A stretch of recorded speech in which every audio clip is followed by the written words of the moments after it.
அன்புடைய விவசாய நண்பர்களுக்கு வணக்கம். குறிப்பாக நமது டெல்டா விவசாய நண்பர்கள், அதாவது வந்து அ அறுவடை முதிர்ந்த தானியங்கள் அறுவடை செய்யப்படாமல் சில இடங்கள பார்த்து நேத்தி ஒரு YouTubeல வீடியோ போட்டேன். ஆ இன்னும் நெறைய பேர் அறக்காம இருக்கீங்க. ஏன் அப்படி அலட்சியம் பண்றீங்கன்னு தெரியல.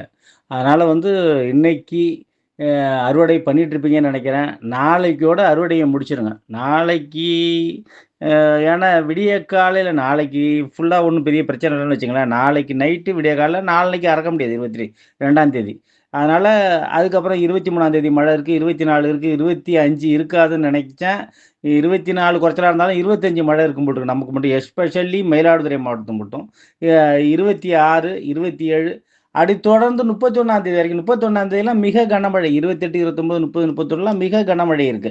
அதாவது வந்து ஒரு 3 மணி நேரம் பெஞ்சாலும் கனமா பெஞ்சுட்டு போயிரும் போல இருக்கு.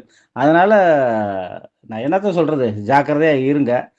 புரட்டாசி மாதம் தான் எனக்கு அறுவடை வரும். நான் என்னங்க பண்றது? அப்படின்னு கேட்கிறவங்க, மனதளவுல தயாராகிங்க. நிச்சயமா மழை பெய்யும். கடுமையான மழையாக இருக்கும். அதனால புரட்டாசி மாசம் வந்து தான் எனக்கு அறுவடை வரும்.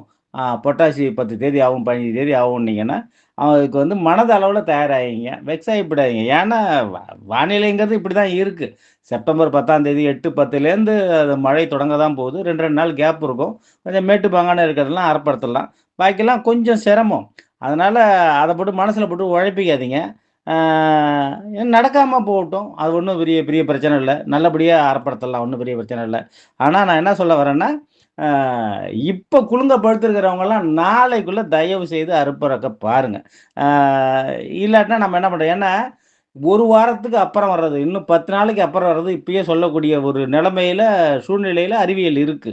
அதனால இப்ப வர்ற அந்த சுழற்சி வந்து மன்னார் வளைகுடா கிட்ட அமைஞ்சிருமோ அப்படிங்கிற ஒரு பயம் எனக்கு இருக்கு.